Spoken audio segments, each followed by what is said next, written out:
देखिए, आज हम इश्यू ऑफ शेयर्स का ये जो चैप्टर है, इसमें एक नया टॉपिक आरंभ कर रहे हैं जिसका नाम है issue of shares for consideration other than cash. ठीक है, issue of shares for consideration other than cash. इसका मतलब ये है कि यहां पर कंपनी जब शेयर्स इश्यू कर रही है तो जिस किसी को शेयर इश्यू कर रही है अपनी कंपनी के, उससे शेयर्स के बदले में कैश नहीं ले रही, उससे कंपनी के लिए काम आने वाली कोई एसेट ली जा रही है। जैसे कि या तो फर्नीचर लिया जा रहा है, मशीनरी ली जा रही है, या बिल्डिंग ली जा रही है।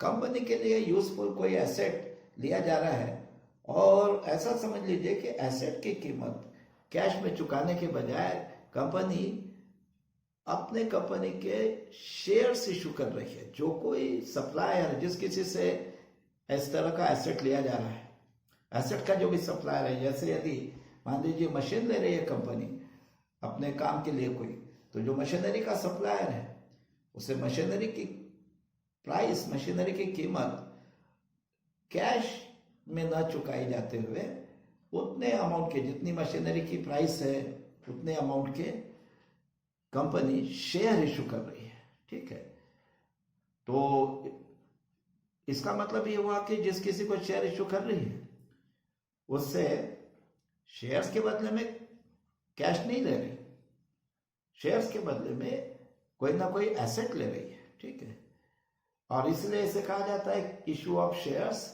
For consideration other than cash. ठीक है, अब इस टॉपिक में जर्नल एंट्रीज किस तरह की होती है वो आज हम यहाँ देखेंगे। ठीक है, देखिए, आज जो क्वेश्चन हम इस टॉपिक का सबसे पहले यहाँ सॉल्व करने जा रहे हैं वो क्वेश्चन कुछ इस तरह से है। Adarsh limited company purchased machinery for ₹5,40,000 from messrs machinery mart and purchase consideration was paid by issue of equity shares of ₹10 each. Pass journal entries for the above transactions in the following cases.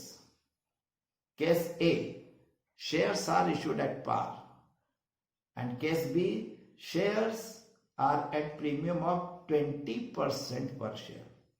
देखिए, यहाँ पे ये आदर्श limited company है, उन्होंने messrs machinery mart नामक किसी machinery के supplier से 5,40,000 की मशीनरी परचेस की, और परचेस कंसिडरेशन के रूप में, मतलब मशीनरी की प्राइस के रूप में 5,40,000 का जो पेमेंट उनको मेसर्स मशीनरी मार्ट को करना था, वो 5,40,000 का पेमेंट उन्होंने कैश के रूप में नहीं किया, कैश नहीं दिया। ठीक है, बल्कि 5,40,000 के अपने शेयर्स उन्होंने मेसर्स मशीनरी मार्ट को दे दिया। ठीक है, उनसे मशीनरी ली तो मशीनरी की कीमत नकद अदा नहीं की, कैश में नहीं अदा की, बल्कि उनको अपने कंपनी के शेयर्स दे दिए। ठीक है, मशीनरी ली, उसके बदले में शेयर्स दे दिए। ठीक है, या आप ये कह सकते हैं कि शेयर्स इशू किए मेसर्स मशीनरी मार्ट को, लेकिन उसके बदले में मशीनरी ले ली। ठीक है, परचेस कंसिडरेशन का मतलब होता है किसी चीज की प्राइस, और कंसिडरेशन मतलब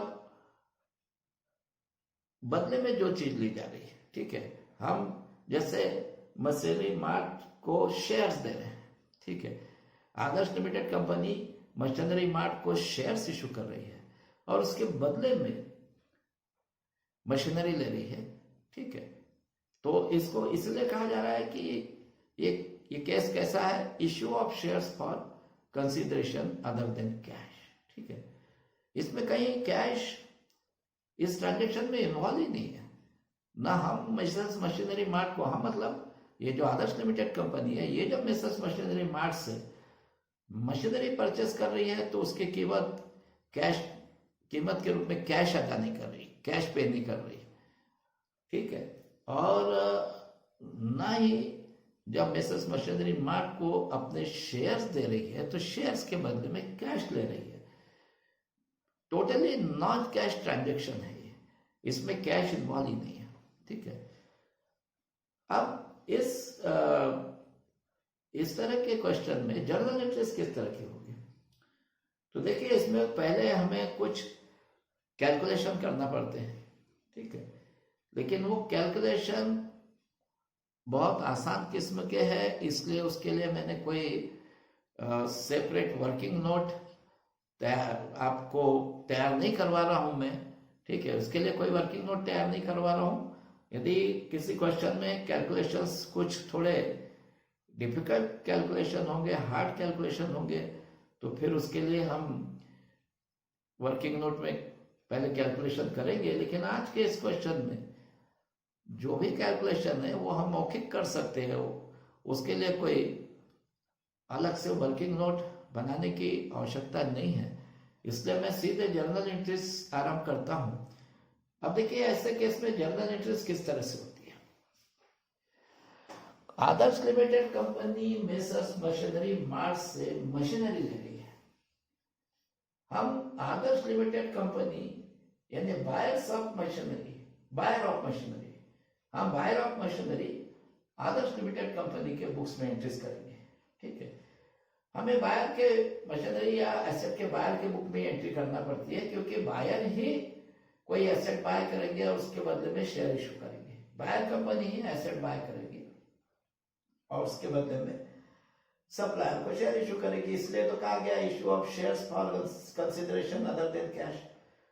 अब इशू तो बायर कंपनी करेगी, जो कोई एसेट बाय करेगी वही बदले में शेयर इशू करेगी। तो हमें बायर कंपनी के मतलब बायर ऑफ एसेट जो भी कंपनी होगी उनके बुक में एंट्रीज करना पड़ती है। जैसे यहाँ आदर्श लिमिटेड कंपनी ये मशीनरी की बायर है, तो हमें आदर्श लिमिटेड कंपनी के बुक्स में एंट्रीज करना है। तो ये जो जर्नल एंट्रीज मैं आपको बता रहा हूँ, ये आदर्श लिमिटेड कंपनी के बुक्स में की जा रही है। अब देखिए, आदर्श लिमिटेड कंपनी 5,40,000 की मशीनरी मेसर्स मशीनरी मार्ट से जब बाय कर रही है तो मशीनरी एसेट माना जाता है, मशीनरी एसेट। और एसेट्स रियल अकाउंट के कैटेगरी में आते हैं, और रियल अकाउंट का रूल है डेबिट व्हाट कम्स इन। अब जब मेसर्स मशीनरी मार्ट से आदर्श लिमिटेड कंपनी मशीनरी ले रही है, तो निश्चित रूप से मशीनरी नामक एसेट आदर्श लिमिटेड कंपनी के पास आ रहा है। डेबिट व्हाट कम्स इन, इसलिए आदर्श लिमिटेड कंपनी अपने बुक्स में मशीनरी अकाउंट को डेबिट करेगी। ठीक है, तो मैं यहां मशीनरी अकाउंट को सबसे पहले डेबिट कर देता हूं। मशीनरी अकाउंट डेबिट, और कितने से? जितना मशीनरी का प्राइस है 5,40,000। 5,40,000 से मैंने मशीनरी अकाउंट को डेबिट कर दिया, क्योंकि आदर्श लिमिटेड कंपनी के पास मशीनरी आ गई है। डेबिट व्हाट कम्स इन, इस रूल को अप्लाई करते हुए मैंने मशीनरी अकाउंट को डेबिट कर दिया। अब इसके आगे मैं क्रेडिट क्या करूंगा? अब देखिए, ये 5,40,000 का पेमेंट आदर्श लिमिटेड कंपनी कैश में नहीं कर रही है, बल्कि अपने शेयर्स इशू कर रही है मेसर्स मशीनरी मार्ट को। इसके बदले में मशीनरी खरीदी, उसके बदले में शेयर्स इशू कर रही है। लेकिन जब तक Adarsh limited company messrs machinery mart को शेयर्स इशू नहीं कर देती, तब तक तो ऐसा माना जाएगा कि मेसर्स मशीनरी मार्ट से ये 5,40,000 का जो मशीनरी आदर्श लिमिटेड कंपनी ने बाय किया है, ठीक है, ये एक तरह से क्रेडिट पे बाय किया है। थोड़ी देर के लिए ऐसा समझना होगा, क्योंकि कैश पेमेंट होता तो immediately Adarsh limited company messrs machinery mart से मशीनरी खरीदती और तुरंत ही कैश दे देती। पर ये यहाँ पे मशीनरी खरीद कर उसके बदले में शेयर इशू करना है, तो शेयर इशू करने की जो प्रोसेस है इट में टेक सम टाइम। मशीनरी ली और तुरंत शेयर इशू कर दिए, ये थोड़ा संभव नहीं है। इसलिए शेयर इशू करने में समय लग सकता है। शेयर इशू करने की प्रोसेस जो है इसमें थोड़ा समय लगेगा। तो मशीनरी तो आ गई, लेकिन जब तक मेसर्स मशीनरी मार्ट को उसके बदले में शेयर नहीं दिए जाएंगे, तब तक ऐसे ही मानना होगा कि ये मशीनरी मेसर्स मशीनरी मार्ट से उधार खरीदिए, जब तक उनको पेमेंट नहीं किया जाता उधार खरीदिए, ठीक है, क्रेडिट पे खरीदिए। अब क्रेडिट पे जब हम किसी से कोई चीज खरीदते हैं तो वो जो सप्लायर है जिससे हम क्रेडिट पे कोई चीज खरीद रहे हैं उसका हम पे कुछ अमाउंट ड्यू हो रहा है, उधार हो रहा है, इसलिए ऐसे सप्लायर का हमें एक पर्सनल अकाउंट अपने अकाउंट्स बुक में ओपन करना पड़ता है। जैसे यहाँ पे आदर्श लिमिटेड कंपनी ने यदि मेसर्स मशीनरी मार्ट से 5,40,000 का मशीन बाय किया है तो मेसर्स मशीनरी मार्ट का 5,40,000 आदर्श लिमिटेड कंपनी में ड्यू है। आदर्श लिमिटेड कंपनी पे मेसर्स मशीनरी मार्ट का 5,40,000 ड्यू हो रहा है तो आदर्श लिमिटेड कंपनी अपने बुक्स में मेसर्स मशीनरी मार्ट का एक पर्सनल अकाउंट ओपन करेंगे और पर्सनल अकाउंट का रूल है क्रेडिट द गिवर, ठीक है, debit the receiver and credit the giver. अब यहां पे ये मेसर्स मशीनरी मार्ट तो गिवर है क्योंकि उन्होंने आदर्श लिमिटेड कंपनी को मशीनरी दी है, ठीक है, तो फिर क्रेडिट द गिवर का रूल अप्लाई करते हुए हम मेसर्स मशीनरी मार्ट के अकाउंट को क्रेडिट कर देंगे, ठीक है। मशीनरी अकाउंट को डेबिट किया और उसके अगेंस्ट में मेसर्स मशीनरी मार्ट के अकाउंट को मतलब मशीनरी के सप्लायर के अकाउंट को क्रेडिट कर देंगे। और आप लोगों को यही करना है, जब भी इस तरह का कोई एसेट बाय कर रही है कंपनी जिसके बदले में शेयर इशू कर रही है तो एसेट का जो सप्लायर है उसके अकाउंट को आपको क्रेडिट करना होगा फर्स्ट एंट्री में, ठीक है, और जो भी एसेट बाय की जा रही है उस एसेट के अकाउंट को डेबिट करना है और जो एसेट का सप्लायर है उसके अकाउंट को क्रेडिट करना है। Respect to assets account debit to suppliers account, जैसे यहाँ मशीनरी है एसेट तो मशीनरी अकाउंट डेबिट और सप्लायर कौन है मेसर्स मशीनरी मार्ट तो मेसर्स मशीनरी मार्ट के अकाउंट को क्रेडिट कर दो, ठीक है। Machinery account debit to Messrs machinery mart account 5,40,000, ठीक है। देखिए तो फर्स्ट एंट्री कैसी हो गई, machinery account debit 5,40,000 to Messrs machinery mart account 5,40,000 और उसका डायरेक्शन लिखना होगा बीइंग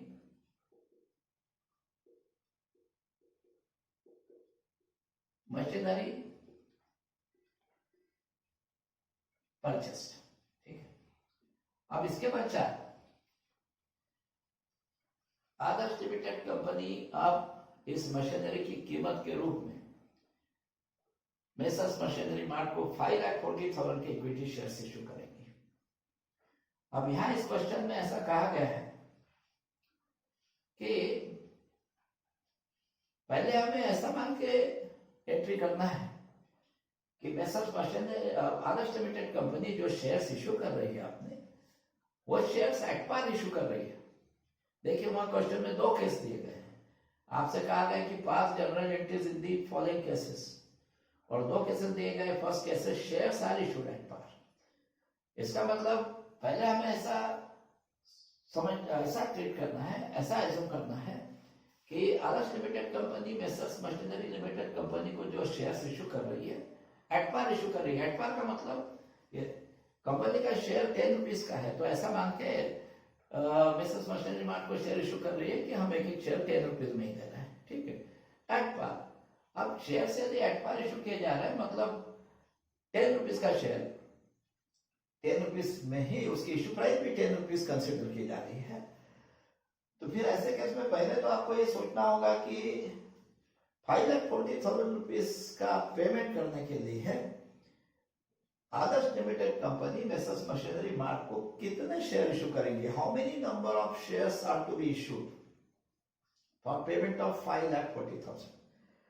अब देखिए ये number of shares to be issued ये ज्ञात करने के लिए आपको एक फॉर्मूला यूज करना पड़ता है और वो फॉर्मूला इस तरह से है, number of shares to be issued is equal to amount payable upon issue price of share, amount payable upon issue price of share। issue price का मतलब if the shares are issued at par then face value is equal to issue price। यदि shares at par issue किए जा रहे हैं तो share का जो फेस वैल्यू है वही उसके इशू प्राइस है। And if shares are issued at premium, then issue price is equal to face value plus premium. यदि शेयर्स प्रीमियम पे इशू किया जा रहा है तो इशू प्राइस होगी फेस वैल्यू प्लस प्रीमियम, ठीक है। और इस इशू प्राइस से हमें अमाउंट पेबल को डिवाइड करना है, तो हमें कितने शेयर इशू करना पड़ेंगे, number of share to be issue, वो पता चलेगा। अब यहाँ पे फर्स्ट केस ऐसा है जिसमें हमें कहा गया कि shares are issued at par. पहले हमें फर्स्ट केस में ऐसा समझ के एंट्री करना है कि shares at par, 10 rupees face value है, 10 रुपीज इशू प्राइस है। एट पार में शेयर्स अगर एट पार है तो इशू प्राइस और फेस वैल्यू इक्वल होते हैं, ठीक है। 10 रुपीज फेस वैल्यू तो इशू प्राइस भी 10 रुपीज है, 10 रुपीज पर शेयर। अब ऐसे केस में नंबर ऑफ शेयर्स कितने इशू किए जाएंगे, कैसे ज्ञात करेंगे। Amount payable 5,40,000, amount issue price of share ₹10, 5,40,000 upon 10 मतलब 5,40,000 डिवाइडेड बाय 10, तो आ रहा है 54,000। तो ऐसे केस में मेसर्स मशीनरी मार्ट को आदर्श लिमिटेड कंपनी 54,000 शेयर इशू करेगी। 5,40,000 रुपीज के पेमेंट के बदले में 54,000 शेयर इशू करेगी। अब जब Adarsh limited company messrs machinery mart को शेयर्स देंगी तो messrs machinery mart shares receive कर रहे हैं। इस केस में हम क्योंकि आदर्श लिमिटेड कंपनी की बुक्स में एंट्रीज कर रहे हैं तो हम आदर्श लिमिटेड कंपनी की दृष्टि से सोचेंगे। आदर्श लिमिटेड कंपनी शेयर्स इशू कर रही है मेसर्स मशीनरी मार्ट को, इसका मतलब मेसर्स मशीनरी मार्ट जो है, Messrs machinery mart shares receive कर रहे हैं, यानी messrs machinery mart is receiver, ठीक है। जब उन्होंने आदर्श लिमिटेड कंपनी को मशीनरी दी थी तब वो गिवर थे, उन्होंने मशीनरी दी थी और पर्सनल अकाउंट का रूल था क्रेडिट दी गिवर, इसलिए हमने उस केस में मशीनरी मार्ट को गिवर मानते हुए फर्स्ट एंट्री में क्रेडिट कर दिया था। अब जब आदर्श लिमिटेड कंपनी उन्हें 5,40,000 के शेयर इशू कर रही है, 5,40,000 के शेयर दे रही है मेसर्स मशीनरी मार्ट को, तो मेसर्स मशीनरी मार्ट जब शेयर्स ले रही है इसका मतलब मेसर्स मशीनरी मार्ट रिसीवर है, ठीक है। Company messrs machinery mart is receiving shares, it is receiver, और हमारा पर्सनल अकाउंट का रोल है डेबिट दी रिसीवर। तो फिर हम इस केस में मेसर्स मशीनरी मार्ट को डेबिट कर देंगे 5,40,000 से, और उसके अगेंस्ट में आप क्रेडिट क्या करेंगे। तो जब भी कंपनी शेयर्स इशू करती है इक्विटी शेयर्स, तो इक्विटी शेयर अकाउंट क्रेडिट होता है, ये तो हम पहले भी देख चुके हैं, ठीक है। जब कंपनी कैश के बदले में शेयर इशू करती थी, मतलब तब भी शेयर जब भी कंपनी इशू करती थी equity share capital account credit होता था। यहाँ पे कंपनी भले शेयर्स के बदले कैश के बदले में शेयर नहीं इशू कर रही, कोई एसेट ले रही है मेसर्स मशीनरी मार्ट से, उसके बदले में शेयर इशू कर रही है, पर शेयर जब भी कंपनी इशू करेगी यही माना जाएगा कि कंपनी का कैपिटल इंक्रीज हो रहा है, ठीक है। और equity share capital account company को क्रेडिट करना होगा, तो यहाँ कंपनी फिर मेसर्स मशीनरी मार्ट को जब शेयर्स देगी तो मेसर्स मशीनरी मार्ट रिसीवर है, इसलिए उनके अकाउंट को तो डेबिट कर देंगे, Messrs machinery mart account debit, और साथ ही इक्विटी शेयर कैपिटल अकाउंट को उसके अगेंस्ट में क्रेडिट कर देंगे। और अमाउंट कितना होगा, मेसर्स मशीनरी मार्ट को 54,000 शेयर्स कंपनी इशू करेगी, ये मैं पहले ही बता चुका हूं। और एक एक शेयर 10 रुपीज में इशू कर रही है एट पार, जितना फेस वैल्यू है उतने में, तो फिर 54,000 शेयर्स का अमाउंट कितना हो जाएगा, 54,000 इंटू ₹10, 5,40,000, यानी जितना मशीनरी का प्राइस था। तो फिर हम मेसर्स मशीनरी मार्ट को अब 5,40,000 से डेबिट कर देंगे। Messrs machinery mart account debit 5,40,000, और मैंने बताया उसके अगेंस्ट में हम इक्विटी शेयर कैपिटल अकाउंट को क्रेडिट कर देंगे टू इक्विटी शेयर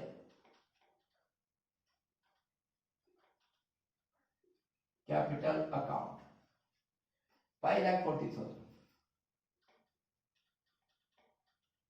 तो देखिए जब आदर्श लिमिटेड कंपनी ने मेसर्स मशीनरी मार्ट को शेयर्स इशू किए तब कैसे एंट्री हो गई, Messrs machinery mart account debit 5,40,000 to equity share capital upon 5,40,000. और इसका डायरेक्शन being purchase consideration यानी मशीनरी की कीमत, being purchase consideration discharge यानी पे किया, being purchase consideration discharged by issue of 54,000 shares at rupees 10 each. Company ने purchase consideration यानी मशीनरी की कीमत किस तरह से पे की? 54,000 शेयर्स इशू किए, एक एक शेयर 10 रुपीज का है, ऐसे 54,000 शेयर्स इशू करे, तो being purchase consideration discharged by issue of 54,000 shares at rupees 10 each. ये इस एंट्री का नरेशन होगा। अब देखिए ये केस 1 था, मैं यहां लिख देता हूं। देखिए पहले एंट्री तो केस 1 और केस 2 दोनों में सेम होगी। केस 1 क्या है? केस 1 में हमें ऐसा मान के एंट्रीज करना है कि शेयर्स कंपनी के एट पार इशू किए जा रहे हैं, और केस 2 में ऐसा मान के एंट्रीज करना है कि कंपनी के शेयर्स प्रीमियम पे इशू किए जा रहे हैं। तो ये फर्स्ट एंट्री तो मतलब जब मशीनरी बाय की जा रही है वो एंट्री तो दोनों केस में सेम ही होगी, ये वो एंट्री। लेकिन उसके बाद की जो एंट्री है वो केस नंबर 1 में अलग तरीके से होगी, ठीक है। केस नंबर केस ए है या केस 1 है, मैं देख लेता हूं, ठीक है।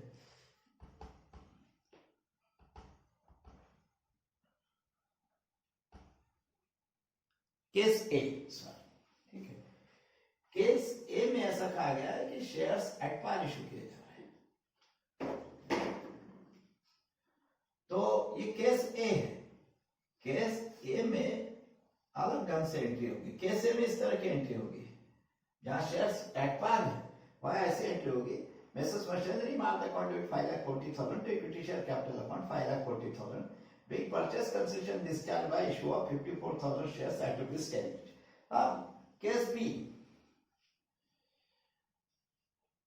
केस बी में ऐसा कहा गया है कि कंपनी जो शेयर्स इशू कर रही है वो 20% प्रीमियम पे, ठीक है, 20% प्रीमियम पे। अब देखिए शेयर की फेस वैल्यू थी रुपीज 10 और 20% प्रीमियम पे शेयर इशू किया जा रहा है। यदि का शेयर की फेस वैल्यू रुपीज 10 है तो उसका 20% होता है रुपीज 2। इसका मतलब शेयर की इशू प्राइस कितनी हो गई? Face value rupees 10 plus premium rupees 2, 10 plus 2 12 rupees, तो एक एक शेयर की इशू प्राइस हो गई 12 रुपीज, ठीक है। एक एक शेयर की इशू प्राइस रुपीज 12 हो गई। अब इस केस में आपको मैंने जैसा बताया कि केस, अब हम केस बी में एंट्रीज कैसे होगी वो देखेंगे। तो फर्स्ट एंट्री तो केस ए और केस बी में कॉमन रहेगी, ठीक है, लेकिन सेकंड एंट्री अब केस बी में चेंज हो जाएगी। केस बी मतलब जहां पे शेयर्स 20% प्रीमियम पे इशू किए जा रहे हैं, ठीक है। अब ये सेकंड एंट्री तो जो सप्लायर है उसको शेयर इशू करने से रिलेटेड है, ठीक है। अब वो कैसी होगी? देखिए यहां पे पहले ये देखना पड़ेगा कि यदि आदर्श लिमिटेड कंपनी के शेयर्स 20% प्रीमियम पे, मतलब शेयर की issue price 12 rupees per share है, तो how many number of shares are to be issued, ठीक है, फॉर पेमेंट ऑफ रुपीज 5,40,000। अब मैंने आपको फॉर्मूला बताया था कि number of shares to be issued किस तरह कैलकुलेट करना है। Amount payable upon issue price of share. Amount payable तो वही है 5,40,000 जो मशीनरी का प्राइस है, लेकिन अब क्योंकि इस केस में शेयर्स 20% प्रीमियम पे है, इसका मतलब शेयर की issue price 12 rupees per share है, तो फिर amount payable 5,40,000 upon issue price rupees 12, 5,40,000 upon 12, यानी 5,40,000 को 12 से डिवाइड कीजिए। आप 5,40,000 को 12 से डिवाइड करने पे 45,000 आता है, ठीक है। तो इसका मतलब 45,000 शेयर्स कंपनी इस केस में Adarsh limited company messrs machinery mart को इशू करेगी। अब अगेन, अब देखिए, भले Adarsh limited company messrs machinery mart को ओनली 45,000 शेयर्स इशू कर रही है, लेकिन इशू प्राइस ₹12 पर शेयर होने के कारण 45,000 शेयर्स का भी अमाउंट तो 45,000 शेयर्स इंटू ₹12, 5,40,000 ही होगा। और ये 5,40,000 शेयर्स, सॉरी 5,40,000 रुपीज के शेयर्स जब मेसर्स मशीनरी मार्ट कंपनी को दिए जा रहे हैं, तो messrs machinery mart shares issue, sorry Messrs machinery mart shares receive कर रहे हैं, ठीक है। Messrs machinery mart shares receive कर रहे हैं, they are receiver, debit receiver. इस रूल को अप्लाई करते हुए हम मेसर्स मशीनरी मार्ट को अगेन इस केस में भी डेबिट कर देंगे, ठीक है।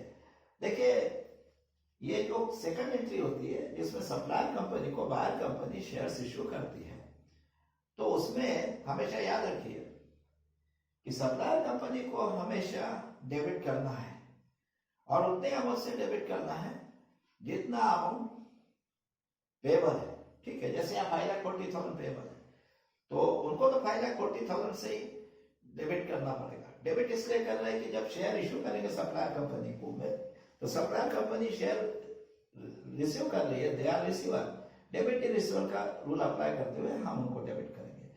आपको हमेशा जब भी शेयर इशू करेंगे बायर कंपनी सप्लायर कंपनी को, तो शेयर इशू करने की एंट्री में सप्लायर कंपनी को डेबिट करना होगा, ठीक है।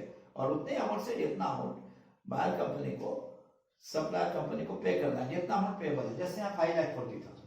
तो अब supplier company messrs machinery mart है, उनको हम आगे यहाँ डेबिट कर देंगे, messrs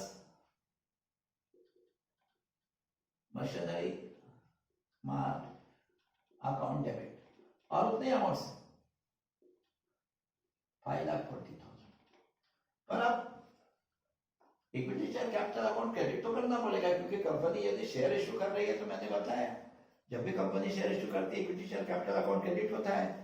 equity share capital account यहां भी क्रेडिट तो करना होगा, लेकिन जैसा एटपार के केस में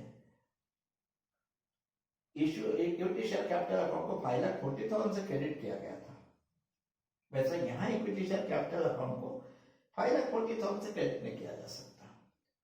वो इसलिए कि एटपार के केस में नंबर ऑफ शेयर इश्यूड 54,000 थे, और capital account, share capital account जितने शेयर इशू किए जा रहे हैं उसके फेस वैल्यू से क्रेडिट होता है, और वहां शेयर एटपार थे, ठीक है। 10 रुपीज का शेयर 10 रुपीज में ही इशू किया जा रहा था, तो वहां पे और नंबर ऑफ शेयर 54,000 इशू किए जा रहे थे, तो वहां 54,000 इंटू 10 एग्जैक्टली 5,40,000 ही हमें इक्विटी शेयर कैपिटल अकाउंट में क्रेडिट करना था। मतलब जितना मेसर्स मशीनरी मार्ट को डेबिट करना था उतना ही क्रेडिट करना था। लेकिन यहाँ आपने देखा कि यहाँ पे number of shares to be issued only 45,000 shares है।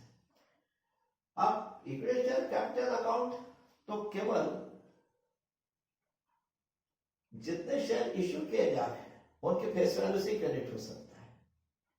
5,40,000 से इसलिए नहीं हो सकता है कि यहाँ केवल 45,000 शेयर्स इशू किए जा रहे हैं इस केस में, और 45,000 शेयर्स का फेस वैल्यू तो ₹10 पर शेयर के हिसाब से ओनली 4,50,000 ही हो रहा है।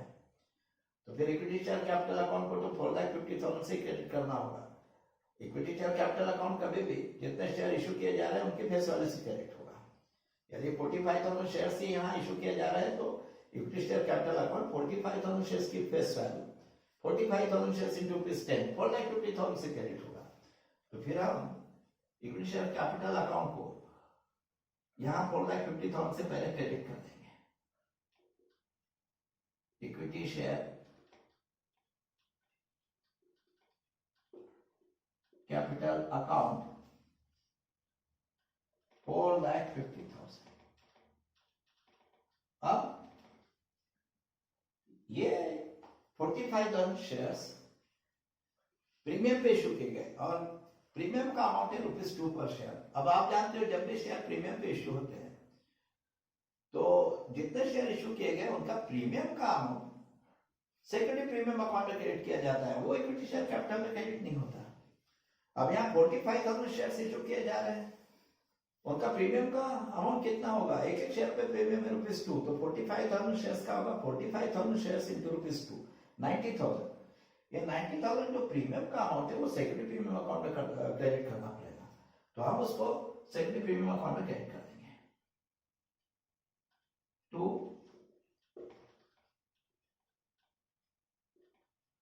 Secondary premium account 90,000। देखिए तो यहाँ जो 5,40,000 रिसर्च मशीन अकाउंट को डेबिट किया गया था, वो क्रेडिट करते समय दो अलग अलग अकाउंट में क्रेडिट हुआ। वो इंटायर 5,40,000 इक्विटी शेयर कैपिटल में क्रेडिट नहीं हुआ, वो दो अलग अलग अकाउंट में क्रेडिट हुआ। क्रेडिट होते समय उसका बाइफर्केशन हो गया। 4,50,000 जो नंबर ऑफ शेयर इशूड की फेस वैल्यू है, नंबर ऑफ शेयर इशूड है यहाँ 45,000, उनकी जो फेस वैल्यू है 4,50,000, वो इक्विटी शेयर कैपिटल अकाउंट में क्रेडिट करना पड़ा। और नंबर ऑफ शेयर इशूड, ठीक है, इशू किए गए शेयर्स जो है, नंबर ऑफ शेयर इशूड 45,000, उनका जो प्रीमियम का अमाउंट है, ठीक है, ₹2 पर शेयर के हिसाब से 90,000, उसको सेकेंडरी प्रीमियम अकाउंट में क्रेडिट करना पड़ा। मतलब ये 5,40,000 का जो अमाउंट है, ये क्रेडिट होते समय इसका बाइफर्केशन हो गया। 4,50,000 इक्विटी शेयर कैपिटल अकाउंट में क्रेडिट हुआ, 90,000 सेकेंडरी प्रीमियम अकाउंट, ठीक है। एंट्री हो गई Messrs machinery market account debit 5,40,000 to equity share capital account 4,50,000 to secondary premium account 90,000। और इसका narration being purchase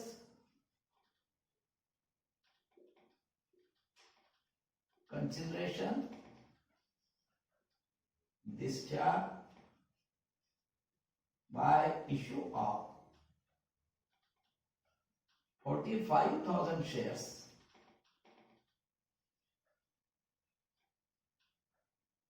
of ₹10 each at 20% premium, ठीक है, at 20% premium, being purchase consideration discharge by issue of 45,000 shares of ₹10 each at 20% premium, ठीक है। इस तरह से आपको इस एंट्री का नरेशन भी लिखना होगा, ठीक है। अब ये हो गए आज के इस क्वेश्चन की सारी एंट्रीज। बस issue of share for consideration other than cash के इस टॉपिक में जो भी क्वेश्चन आते हैं, इसमें जर्नल एंट्रीज बहुत लिमिटेड होती है। बस इतनी जर्नल एंट्रीज यहाँ पे होगी, ठीक है, इससे अधिक कोई और एंट्रीज यहाँ नहीं होगी। तो आज का ये क्वेश्चन यहाँ समाप्त होता है। अब कल के अगले लेक्चर में issue of share for consideration other than cash से संबंधित कुछ और अलग टाइप के क्वेश्चंस हम देखेंगे। तब तक के लिए प्रतीक्षा करें। धन्यवाद।